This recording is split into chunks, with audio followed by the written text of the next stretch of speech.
नमस्कार सभी को। आज हम पढ़ने जा रहे हैं दशम कक्षा संस्कृत पाठ्य पुस्तक शेमुशी भाग 2।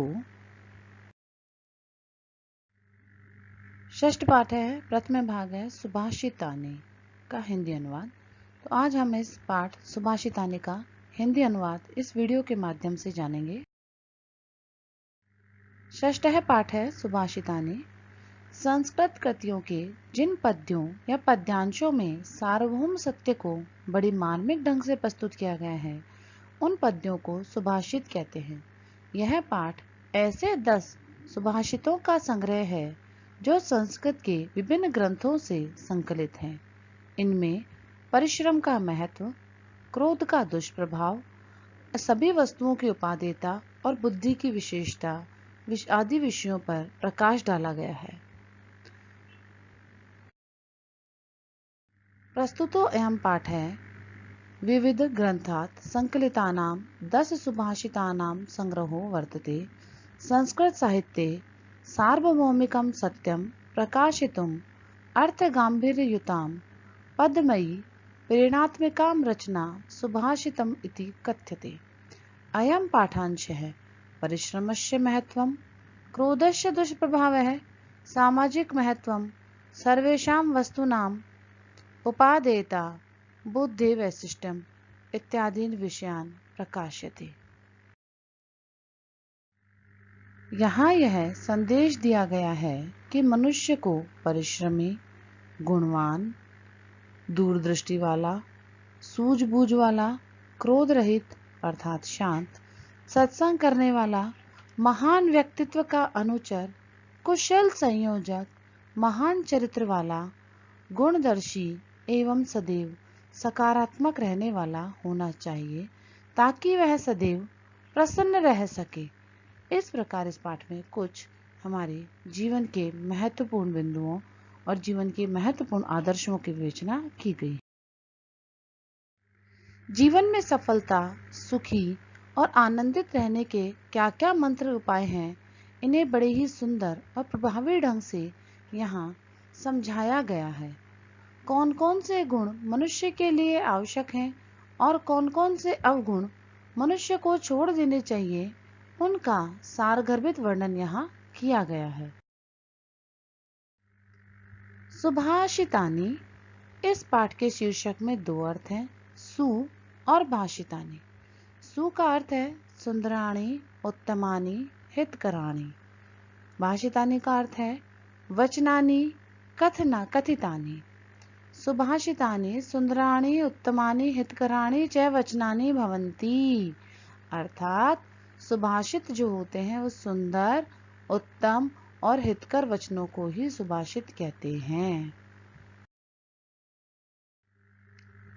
शब्दार्थः, पाठ में कुछ कठिन शब्द आए हैं, उनका हम पर्यायवाची शब्द पहले हम देखेंगे, संस्कृत शब्द, फिर उसका पर्यायवाची, उसका हिंदी अर्थ हम देखेंगे।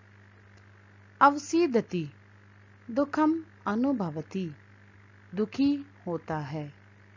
वेति, जानाति, जानता है। वायसः, काकः, कौआ। करी, गजः, हाथी। निमित्तम, कारणम, कारण। प्रकृति, अति कोपम करोति, अत्यधिक क्रोध करता है। ध्रुवम, निश्चितम, निश्चित रूप से। अपगमे, समाप्ते, समाप्त होने पर। प्रसीदति, प्रसन्न भवति, प्रसन्न होता है। अकारण द्वेषी मनः, अकारणम द्वेषम करोति इति अकारणम द्वेषी तद मनः, अकारण ही द्वेष करने वाला मन। परितोषिष्यति, परितोषम दास्यति, संतुष्ट करेगा। उदीरितः, उक्तः या कथितः, कहा हुआ। ग्रह्यते, प्राप्यते, प्राप्त किया जाता है। हयाः, अश्वाः, घोड़े। नागाः, हस्तिनः, गजाः, हाथी। ऊहति, निर्धारयति अंदाजा लगाता है। इंगित ज्ञान फलाः इंगितम ज्ञानम एव फलम यस्याहता संकेत जन्य ज्ञान रूपी फल वाले। पंडित है विद्वान या बुद्धिमान। बुद्धिमान वह्नि अग्नि आग। दहते ज्वाल्यति जलाता है। अनुव्रजन्ति पश्चात गच्छन्ति पीछे पीछे जाते हैं, अनुसरण करते हैं। तुर्गाः अश्वाः घोड़े। सुधीय है विद्वांस है विद्वान मनीषी। व्यसनेषु दुर्व्यसनेषु बुरी आदतों में। सख्यम मैत्री मित्रता। सेवितव्य है आश्रितव्य है आश्रा लेने योग्य। दैवात भाग्यात भाग्य से। निवार्यते निवारणम क्रियते रोका जाता है। अमंत्रणम न मंत्रम अमंत्राक्षरमिति मंत्रहीन है। मंत्र है मनन योग्य है मनन योग्य सारवान। मूलम पादपानम अधोभागम अर्थात जड़। औषधम औषधि धन अण वनस्पति निर्मितम दवा जड़ी बूटी आदि। योजकः साविता योजकः सहसः सूर्य है जोड़ने वाला सूर्य। खर है गदर्भ है रासभ है गधा। अब हम यहाँ प्रत्येक श्लोक का संस्कृत में और हिंदी में अनुवाद देखेंगे। प्रथम हम श्लोक, उसका पदच्छेद, फिर उसका भावार्थ और उसके बाद उसका अनुवाद समझने का प्रयत्न करेंगे। श्लोक संख्या 1। आलस्यस्य हि मनुष्याणां शरीरस्थो महान् रिपुः नास्ति उद्यम समो बन्धु कृत्वा यह न उसीदति। पदच्छेद, प्रत्येक पद को अलग अलग करके लिखना कहलाता है पदच्छेद। आलस्यम ही मनुष्याणां शरीरस्थः महान् रिपुः नास्ति उद्यम समः बन्धुः कृत्वा यम न अवसीदति। अन्वय है आलस्य ही मनुष्याणां शरीरस्थः महान् रिपुः अस्ति उद्यम समः कोऽपि बन्धुः न अस्ति यम कृत्वा मनुष्य न अवसीदति। भावार्थ मनुष्याणां शरीरे विद्यमान आलस्यम एव महान् शत्रु अस्ति। परिश्रमः मनुष्याणां श्रेष्ठं मित्रम् अस्ति। परिश्रमी मनुष्य है कदापि दुखी न भवति। अर्थ मनुष्यों के शरीर में रहने वाला सबसे बड़ा शत्रु आलस्य ही है। परिश्रम के समान बंधु अर्थात सगा भाई बहन कोई नहीं है जिसे करके मनुष्य दुखी नहीं होता। अर्थात मनुष्य का सबसे बड़ा मित्र, सबसे बड़ा भाई उसका स्वयं का परिश्रम है, जिसे करने के बाद मनुष्य कभी दुखी नहीं होता, और आलस्य मनुष्य का सबसे बड़ा शत्रु है। भाव यह है कि यदि हम अपने जीवन में सुख पाना चाहते हैं तो हमें आलस्य का परित्याग करके परिश्रम करना चाहिए। श्लोक संख्या 2। गुणी गुणम वेत्ति न वेत्ति निर्गुणो बली बलम वेत्ति न वेत्ति निर्बलः पिको वसन्तस्य गुणम न वायसः करी च सिंहस्य बलम न मूषिकः। पदच्छेद गुणी गुणम वेत्ति न वेत्ति निर्गुणः बली बलम वेत्ति न वेत्ति निर्बलः पिकः वसन्तस्य गुणम न वायसः करी च सिंहस्य बलम न मूषिकः। अन्वय गुणी गुणम वेत्ति निर्गुणम गुणम न वेत्ति बली बलम वेत्ति निर्बलः बलम न वेत्ति वसन्तस्य गुणम पिकः वेत्ति वायसः न वेत्ति सिंहस्य बलम करी वेत्ति मूषिकः न वेत्ति। भावार्थ गुणी मनुष्य एव गुणानां महत्वं जानाति। गुण रहित मनुष्य है कदापि गुणस्य महत्वं न जानाति। बलवान मनुष्य एव बलस्य महत्वम जानाति, बलहीनः मनुष्य न जानाति। पिकः एव वसंत ऋतो महत्वम जानाति, न तु काकः। तथा च सिंहस्य बलम गजः एव जानाति, न तु मूषिकः। अर्थ, गुणवान गुण को जानता है, गुणहीन व्यक्ति गुण को नहीं जानता। बलवान बल को जानता है, निर्बल कमजोर व्यक्ति बल को नहीं जानता। वसंत के गुण को कोयल जानती है, कौवा नहीं। शेर के बल को हाथी जानता है, चूहा नहीं। भाव यह है कि गुणवान व्यक्ति ही की दृष्टि में ही गुणों या विशेषताओं का महत्व है, गुणहीन के लिए तो वह निरर्थक है। अतः व्यक्ति को गुणों का पारखी बनना चाहिए कि जिस प्रकार गुणवान के गुण को सिर्फ गुणी व्यक्ति ही जान सकता है, निर्गुण गुणों को नहीं पहचानता। बलवान को सिर्फ बलवान ही पहचान सकता है, निर्बल व्यक्ति बल को क्या स्थिति, वास्तविक बल क्या है नहीं जान सकता। कोयल ही जानती है कि वसंत ऋतु के गुण क्या है, कौवा नहीं जानता। और शेर के बल को सिर्फ हाथी समझ सकता है, चूहा नहीं। उसी प्रकार मनुष्य को भी गुणों का पारखी होना चाहिए। श्लोक संख्या 3। निमित्तम उद्देश्य ही है प्रकुप्यति, ध्रुवम से तस्य अपगमने प्रसीदति, अकारण द्वेषी मनस्तु यस्य वै, कथम जनस्तत् परितोषिष्यति। पदच्छेद। निमित्तम उद्देश्य ही यह प्रकुप्यति, ध्रुवम सह तस्य अपगमे प्रसीदति, अकारण द्वेषी मनः तु यस्य वै, कथम जनः तं परितोषिष्यति। अन्वय है, यह निमित्तम उद्देश्य प्रकुप्यति सह तस्य निमित्तस्य अपगमे सति ध्रुवम प्रसीदति, यस्य मनः अकारण द्वेषी अस्ति, जनः तं कथम परितोषिष्यति। भावार्थ, जनः यह अकारणम दृष्ट्वा क्रोपम करोति, सह तस्य कारणम समाप्तो सत्याः प्रसन्नः भवति, किंतु यह जनः कारणम विना एव कोपम करोति, तम जनम कह प्रसन्नम कर्तुम शक्नोति।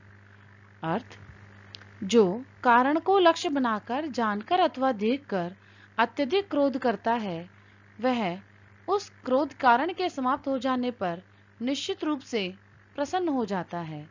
जिसका मन बिना कारण के द्वेष रखने वाला है, उसे व्यक्ति कैसे संतुष्ट करेगा। भाव यह है कि सकारण क्रोध करने वाले व्यक्ति को कारण का निवारण करके शांत किया जा सकता है, परंतु जो व्यक्ति बिना किसी कारण के मन में द्वेष रखता है, उसे प्रसन्न करना असंभव है।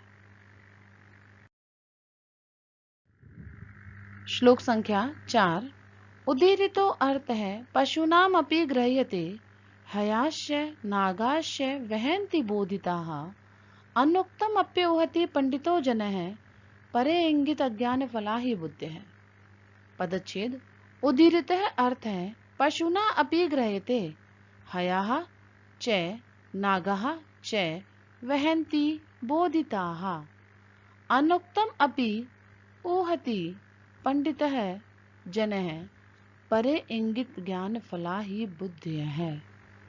अन्वय, उदीरितम अर्थ है पशूनाम अपि गृह्यते, बोधिता हयाः नागा च भारम वहन्ति, पंडितः जनः अनुक्तम अपि उहति बुद्धयः, परे इंगित ज्ञान फलाः भवन्ति।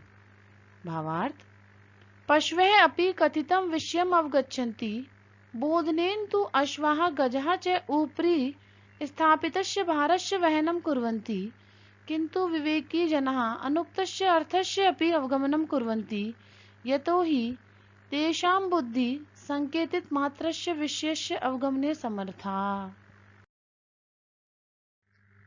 अर्थ, पशु के द्वारा भी कहा गया अर्थ या विषय ग्रहण कर लिया जाता है। घोड़े और हाथी बोध कराए जाने पर बोझ ढोते हैं। बुद्धिमान व्यक्ति न कहे हुए को भी अनुमान लगाकर समझ लेता है।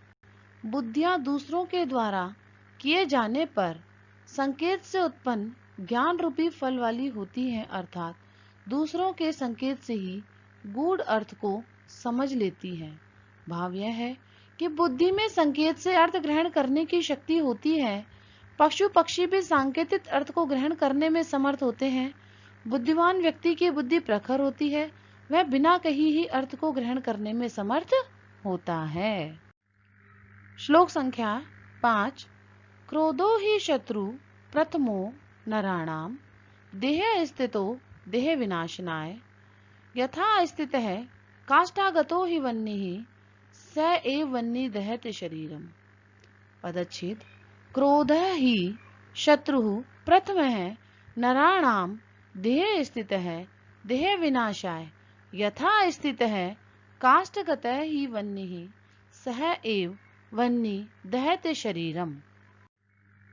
अन्वयः नराणाम देह विनाशाय प्रथमः शत्रुः देह स्थितः क्रोधः हि अस्ति यथा काष्ठगतः स्थितः वह्निः काष्ठम एव दहते तथैव शरीरस्थ क्रोधः शरीरम दहते। भावार्थ। मनुष्यं नाशितुं तस्य देहे स्थितं क्रोधः एव प्रथमः शत्रुः अस्ति यथा काष्ठे विद्यमानः अग्निः काष्ठम एव ज्वालयति तथा शरीरे विद्यमानः क्रोधः शरीरम एव नाश्यति। अर्थ। मनुष्यों के शरीर का नाश करने के लिए पहला शत्रु दुश्मन शरीर में विद्यमान क्रोध है। जैसे लकड़ी के अंदर विद्यमान अग्नि लकड़ी को ही जलाती है, वैसे ही शरीर में विद्यमान क्रोध शरीर को जलाता है। भाव यह है कि क्रोध मनुष्य का सबसे बड़ा शत्रु है। यह हमारे शरीर में रहकर शरीर को उसी प्रकार जलाता है जैसे लकड़ी में रहने वाली लकड़ी को ही अग्नि जला देती है। अतः हमें कभी क्रोध नहीं करना चाहिए, अपितु शांत रहकर समस्या का समाधान करना चाहिए। श्लोक संख्या 6।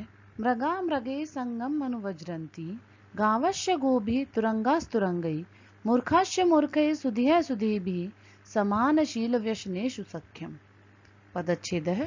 मृगाः मृगैः संगमम् अनुवज्रन्ति गावः च गोभिः तुरंगा तुरंगैः मूर्खाः च मूर्खैः सुधियः सुधीभिः समानशील व्यसनेषु सख्यम्। अन्वयः। मृगः मृगैः गावः गोभिः तुरंगा तुरंगैः मूर्खा मूर्खैः सुधियः सुधीभिः च संगम अनुवज्रन्ति यत् समानशील व्यसनेषु ही सख्यम भवति। भावार्थ। मृगा मृगैः सह एव संगतिं कुर्वन्ति गावः गोभिः सह संगतिं कुर्वन्ति अश्वा अश्वैः सह मूर्खा मूर्खैः सह विद्वांसः विद्वद्भिः सह च संगतिं कुर्वन्ति यतो हि अस्मिन् संसारे येषां व्यवहारः गुणश्च समानः भवति तेषां मध्ये एव मित्रता संगति वा संभवति। अर्थ। हिरणों के साथ हिरण, गायें गायों के साथ घोड़े घोड़ों के साथ मूर्ख मूर्खों के साथ और विद्वान बुद्धिमान लोगों द्वारा विद्वान लोगों के साथ अनुगमन किया करते हैं, क्योंकि मित्रता समान आचरण तथा समान स्वभाव अथवा आदत वालों में ही होती है। भाव यह है कि मित्रता का आधार समान स्वभाव व आदत होती है, अतः हमें अपने जैसे स्वभाव वाले व्यक्ति से ही मित्रता करनी चाहिए, वैसी ही मैत्री स्थायी होती है। कहने का तात्पर्य यह है कि गायें गायों के साथ, हिरण हिरणों के साथ और घोड़े घोड़ों के साथ अर्थात समान में ही सभी लोग मित्रता करते हैं और विद्वान जो होता है विद्वान लोगों का ही अनुगमन करते हैं, क्योंकि मित्रता सदैव समान आचरण और समान स्वभाव वालों के बीच में ही होती है।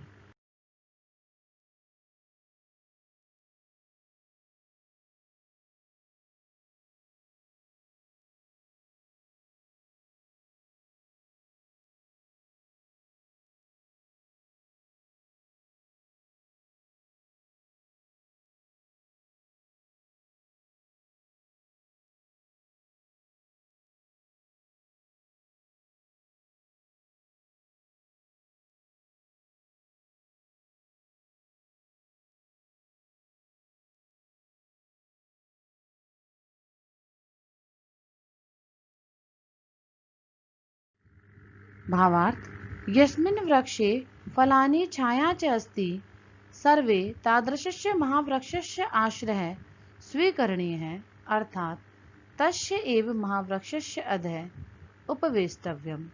कदाचित् तादृशस्य वृक्षस्य कालवशात् फलानि न भवन्ति चेदपि स वृक्षः अस्मभ्यं छाया तु प्रयच्छति।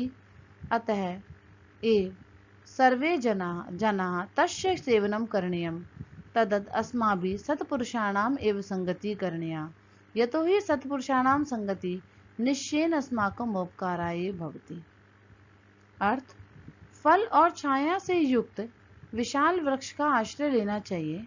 दुर्भाग्य से यदि इसमें फल नहीं है तो वृक्ष की छाया किसके द्वारा रोकी जा सकती है। भाव यह है कि हमें उस व्यक्ति के पास रहना चाहिए जिसके पास धन भी हो और सम्मान भी हो। यदि दुर्भाग्य से धन नष्ट हो जाए तो उसके पास रहने से सम्मान तो मिल ही जाएगा। श्लोक संख्या 8। अमंत्रम अक्षरम नास्ति नास्ति मूलम मनौषधम अयोग्यः पुरुषः नास्ति योजकस्तत्र दुर्लभः। पदच्छेद अमंत्रम अक्षरम न अस्ति मूलम अनौषधम अयोग्यः पुरुषः न अस्ति योजकः तत्र दुर्लभः। अन्वय अमंत्रम अक्षरम नास्ति अनौषधम मूलम नास्ति अयोग्यः पुरुषः नास्ति तत्र योजकः दुर्लभः अस्ति। भावार्थः तादृशः वर्णः नास्ति यः मंत्ररूपेण न स्यात् अर्थात सर्वे अपि वर्णाः मंत्राः भवन्ति। तादृशः वृक्षः नास्ति यस्य मूलम् औषधं न स्यात् अर्थात सर्वेषां मूलम् औषधं भवति। तथैव तादृशं पुरुषः नास्ति यः सर्वथा अयोग्यः स्यात् किन्तु तत् कार्येषु योजकः जनः एव दुर्लभः अस्ति। अर्थात अस्मिन् संसारे विद्यमाना सर्वेषां वस्तूनाम् उपयोगिता अस्ति किन्तु कस्य उपयोगः कदा कथं च करणीयम् इति बोध्यतारः जनाः न्यूना एव भवन्ति। अर्थ मंत्रहीन कोई अक्षर नहीं है, औषधि रहित कोई जड़ नहीं है, अयोग्य कोई पुरुष नहीं है, वहाँ उनका संयोजन करने वाला जोड़ने वाला योजक ही दुर्लभ है। भाव यह है कि कोई भी अक्षर ऐसा नहीं है जिसका मंत्र के रूप में प्रयोग ना हो सके। कोई भी जड़ ऐसी नहीं है जिसकी औषधि दवा के रूप में उपयोग ना हो सके। कोई पुरुष ऐसा नहीं है जिसमें कोई ना कोई योग्यता न हो। आवश्यक है तो केवल ऐसे योजक की जो उनका सही रूप में संयोजन करने में समर्थ हो। केवल वही जोड़ने वाला मिलना मुश्किल है। अर्थात प्रत्येक व्यक्ति में या प्रत्येक वस्तु में कोई ना कोई गुण होता है। उस गुण को जानने वाले लोगों का मिलना मुश्किल होता है। संसार में कुछ भी निरर्थक नहीं है। श्लोक संख्या 9। संपत्तौ च विपत्तौ च महतामेक रूपताम् उदये सविता रक्तो रक्तश्चास्त समे तथा। पदच्छेद संपत्तौ च विपत्तौ च महताम एक रूपता उदये सविता रक्तः रक्तः च अस्त समये तथा। अन्वय महतां संपत्तौ विपत्तौ च एक रूपता भवति यथा सविता उदये रक्तः भवति तथा एव च अस्त समये रक्तः भवति। भावार्थ है यथा उदय काले सूर्यः रक्तवर्णीयः भवति तथैव अस्तकाले अपि सः सूर्यः रक्तवर्णीय एव भवति। तद्वद् महापुरुषाणां स्वभावे अपि समृद्धि काले संकट काले च समानः एव भवति। अर्थात महापुरुषा समृद्धि काले अहंकार युक्ता संकट काले दुखग्रस्ता च न भवन्ति।